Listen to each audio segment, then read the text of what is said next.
You will hear a number of different recordings and you'll have to answer questions on what you hear. There'll be time for you to read the instructions and questions and you'll have a chance to check your work.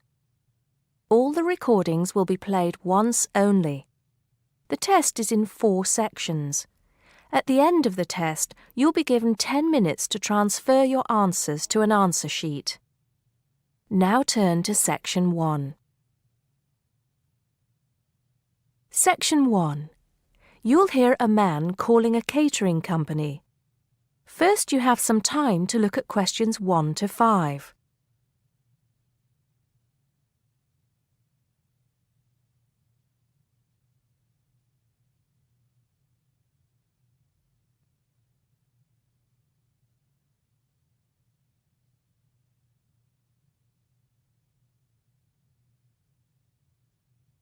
You'll see that there is an example which has been done for you. On this occasion only, the conversation relating to this will be played first. Hello, 5-star Caterers. Can I help you? Oh, yes. I spoke to you an hour ago about the arrangements for our end-of-term party. The man is calling about a party, so party has been written on the form. Now we shall begin. You should answer the questions as you listen because you will not hear the recording a second time. Listen carefully and answer questions 1 to 5. Hello, 5-star Caterers. Can I help you? Oh, yes. I spoke to you an hour ago about the arrangements for our end-of-term party. Oh, that's right. It's Mr. Saunders, isn't it? Actually, it's Sanders. That's S-A-N-D-E-R-S.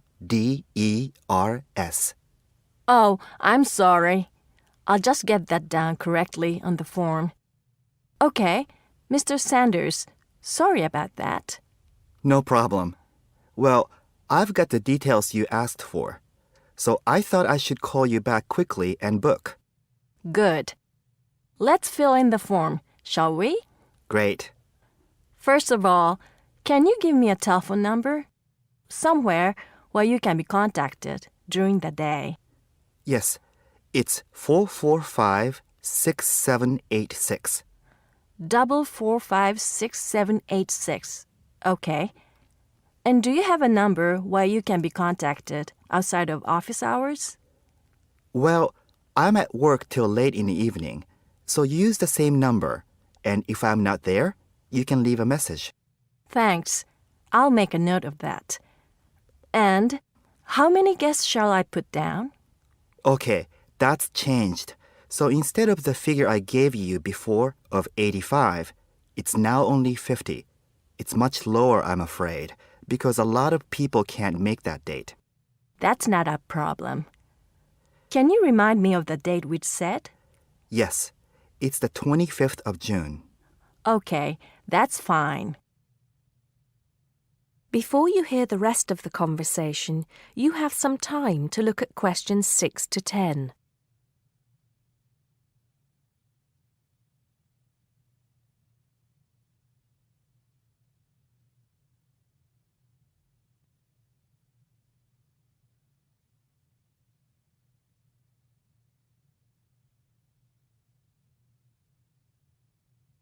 Now listen and answer questions 6 to 10. Now, did you have the chance to look at the tables on the website? Yes, I did. And I think the rectangular tables would be good. The long, thin ones. Yes, you could have 2 of those. The only problem is that they're for 24 people. So you'd only seat 48 people that way.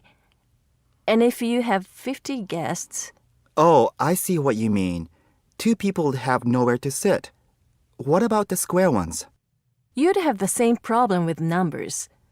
Usually, for 50 people, we find the round tables work well. Not the smaller ones. They only seat 6 people. The ones that seat 10, the large ones. So do you think we should have 5 of those? I think that would work well. Okay, that's what we'll do then. Fine. And have you decided on the menu you would like? Yes, I think so. But I wanted to ask you, we talked about having the 3-course meal with waiter service, but in the end, we thought it would be a bit too formal. So that leaves the buffet or the 7-course banquet. How much is a banquet again? £100 a head. That's too much and too formal. The buffet is fine. Okay, so I think I've got everything. We'd need a deposit of 50% of the total. Right. What's the total? Just a minute. Yes, it's £30 a head times 50, so that's £1,500. 50% of that would be $750 now, with the balance due another $750 on the day. Great. I'll call in tomorrow if that's okay. I can pay you the deposit then. We'll look forward to seeing you tomorrow then. Okay. Thanks a lot. Goodbye. Goodbye. That is the end of section 1. You now have half a minute to check your answers.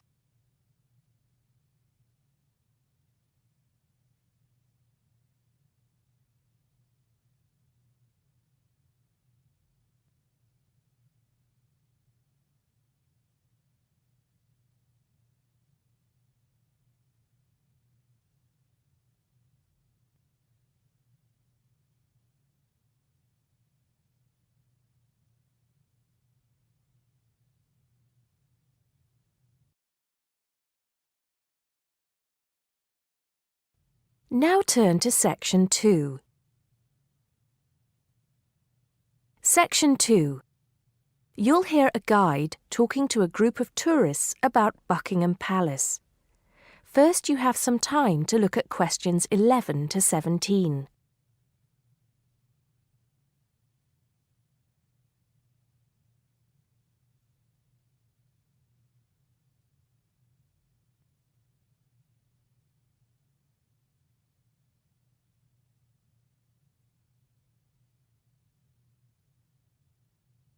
Now listen carefully and answer questions 11 to 17. Now, of course, Buckingham Palace is instantly recognisable to millions of people around the world.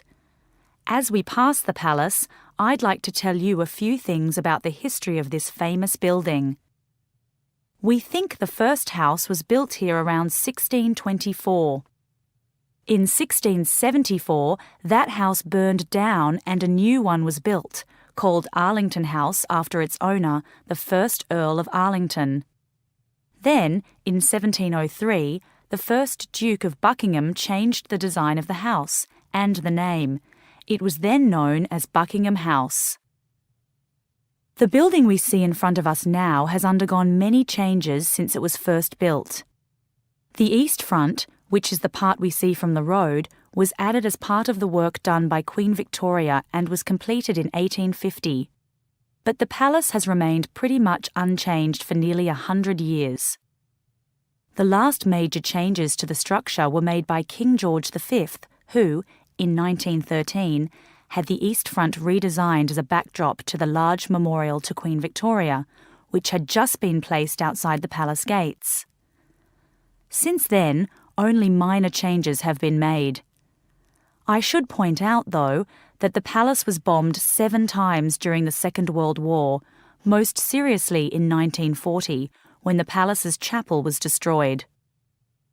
Today, of course, it is the home of the royal family, but that wasn't always the case, although they did own most of the land it was built on. It was George IV who turned it into a palace, doubling its size when he became king in 1820. He had inherited it from his father, King George III, who, in 1761, had become the first royal owner of the building, though it was still not used as the home of the royal family, just as a private home for Queen Charlotte. It was known as the Queen's House at that time. King William IV finished the work after his brother, George IV, died. But King William never moved into the palace. In fact, in 1834, he offered it as a new home for Parliament after the Houses of Parliament were destroyed by fire. The offer was not accepted, though, and in 1837, when Victoria became Queen, the house became the main royal residence in London. However, Victoria and her husband, Prince Albert, found the house too small, so they carried out building work to further enlarge it. This included building the east front, which I've already mentioned as the part we are looking at now.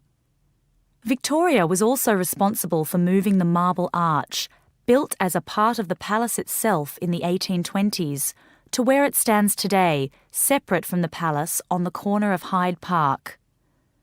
For 20 years or so, the palace was often the setting for huge banquets, dances, and musical performances.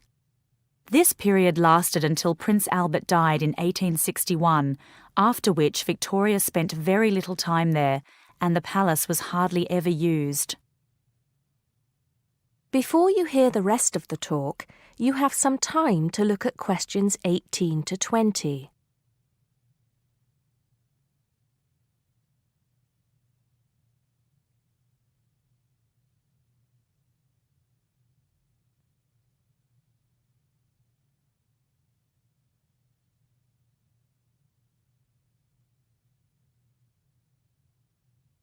Now listen and answer questions 18 to 20. When Victoria died in 1901, Edward VII became king. He was responsible for most of the decoration inside that exists today, and the dark days of the later part of Victoria's reign were fairly quickly forgotten as the palace came back to life. The palace has been in continual use by the British royal family ever since. A lot of people ask me if they can visit the palace. One way is if you're lucky enough to be invited to one of the 3 garden parties usually held every year. As many as 8,000 people attend these, although most of them do not get to meet any members of the royal family, and they don't see much of the inside of the palace. The garden is, however, quite spectacular, and it is the largest private garden in London, with an artificial lake, 30 different species of bird, and over 350 different wild flowers, some of which are extremely rare. Inside the palace, there are 240 bedrooms, 92 offices, and 78 bathrooms. There are also 19 staterooms, which are used for official engagements and ceremonies. Members of the public are only allowed to visit the staterooms, and then only in August or September when the monarch is not there. It's worth it, though, because there's a lot to see in the staterooms, including examples of some of the world's best art with works by Rembrandt, Rubens, and Canaletto. The tour, which lasts up to 2.5 hours, ends in the garden, where you can see more of the outside of the palace not visible from the road. That is the end of section 2. You now have half a minute to check your answers.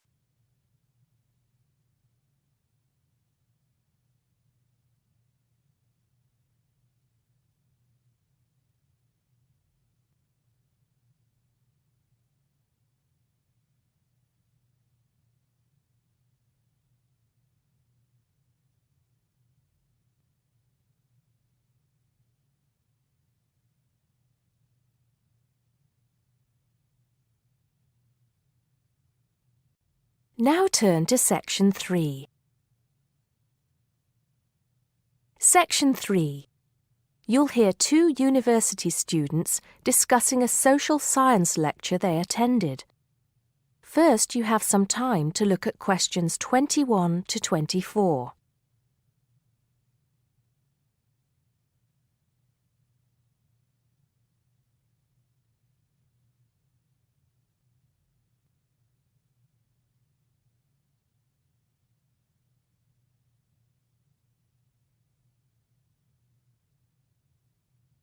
Now listen carefully and answer questions 21 to 24. Did you go to the first social science lecture yesterday? Yeah. Didn't you see me there? No. I was trying so hard to understand the lecturer. What didn't you understand? A lot of it, really. For example, he said we needed to study history as part of the course, But I didn't get why. You probably missed it. He said early on that we need to learn from our past mistakes. Right. But he also said we need to put ourselves in the place of our ancestors. Why is that? I think the point is that it's not enough to know how they lived and what they did. We need to know what they thought. I see.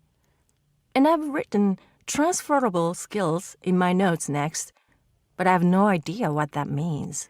If you study social science, you learn skills that you can use in a job. Oh, right. Is that all? Okay, but why is that? The point he made was that in studying social science, you use a flexible and adaptable approach to learning. Before you hear the rest of the conversation, you have some time to look at questions 25 to 30.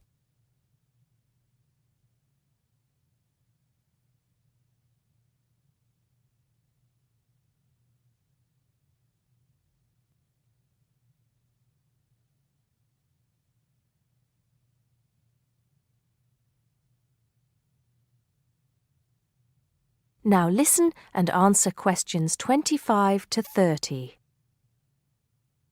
He also kept mentioning all the other subjects we will need to study as part of the course. I didn't write them all down, did you? Some of them. I think I can make sense of my notes. The first one was anthropology, which he said would cover prehistory and archaeology as well. Okay. Then there's economics. I wrote down that this was not meant to mean that we will spend all our time looking at economic theory, but more that we need to see how humans behave. That's good.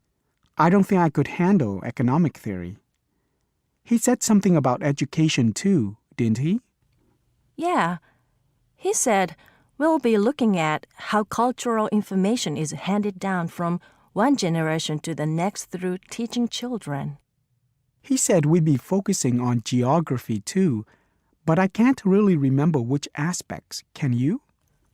I noted it down, I think. Here we are, yes, particularly in relation to urban planning. It's law that I got confused about. I didn't understand why he linked that to economics. I think he meant that laws affect the way wealth is distributed. That makes sense. Now, what are the science wars? Okay, I did get that. The science wars are about how social science collects information. In sociology and social work, and in social science generally, they can only study patterns of behavior and observe. If you compare that to the way scientists work in physics or chemistry, it's very different because they use specific experiments that can be tested and which give concrete answers. Social studies is often accused of being unscientific. That's all. Okay. But it still looks like a good course, doesn't it? You don't have any regrets, do you? None at all. I'm looking forward to it. That is the end of section 3. You now have half a minute to check your answers.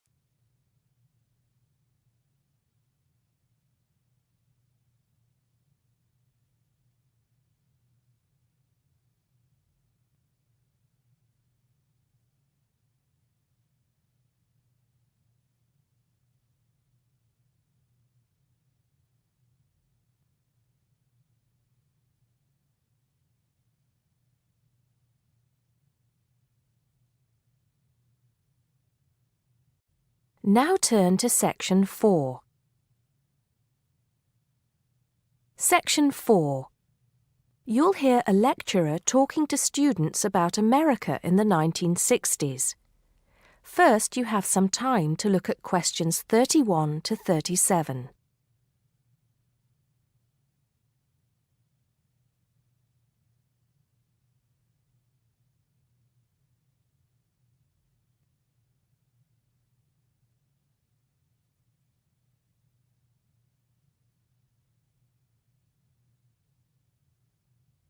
Now listen carefully and answer questions 31 to 37.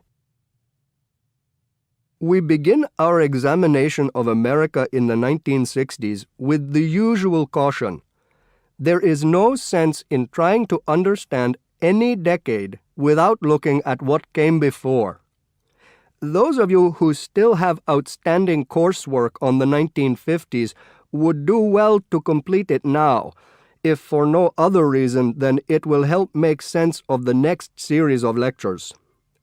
But we must press on, and I'd like to begin my talk about the 60s with a reference to one of those things that came before, the post-war baby boom.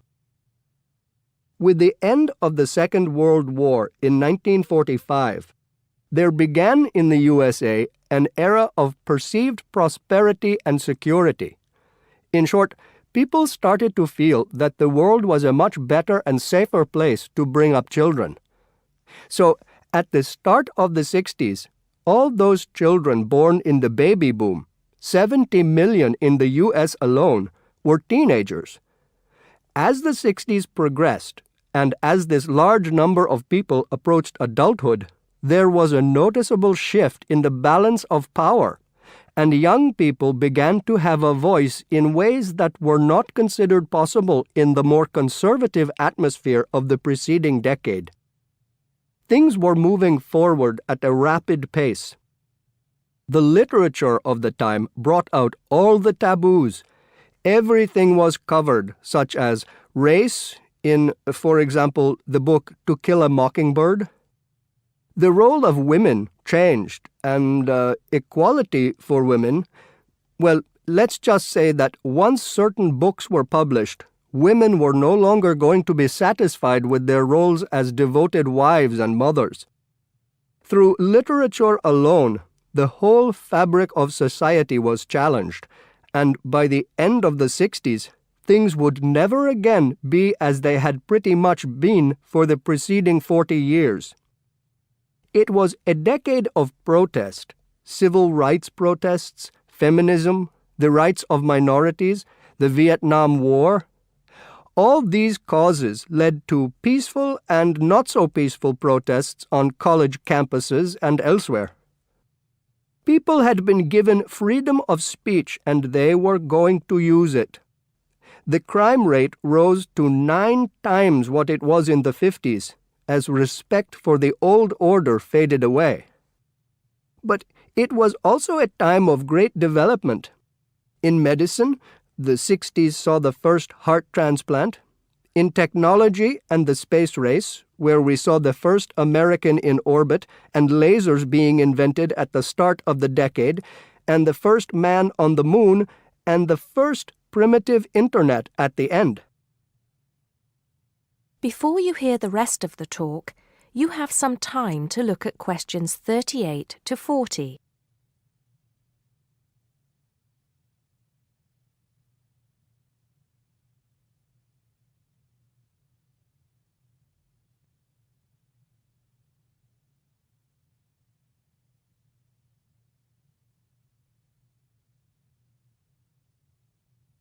Now listen and answer questions 38 to 40. None of this, good or bad, might have happened if things in 1962 had gone slightly differently. On October 16th, President John F. Kennedy met with his closest advisors at the White House. They had obtained photographic evidence showing that Cuba was building or installing nuclear weapons. It was widely believed that Cuba was preparing to fire these weapons at cities in the USA. Kennedy was faced with 3 choices: to try to resolve the crisis diplomatically by negotiating with Cuba and the Soviet Union, to take action to block the delivery of more weapons into Cuba, or to attack Cuba, destroying their weapons. Believing that the first option would end in failure and that the third option would lead to war, it was the second option that Kennedy chose. In doing so, he succeeded in preventing the buildup of more missiles. The Soviet Union then withdrew the weapons from Cuba. Most historians agree that if Kennedy had acted differently, the episode would have led to a full-scale nuclear war between the United States and the Soviet Union. Millions would have died, and the world would have been changed beyond recognition. That is the end of section 4. You now have half a minute to check your answers.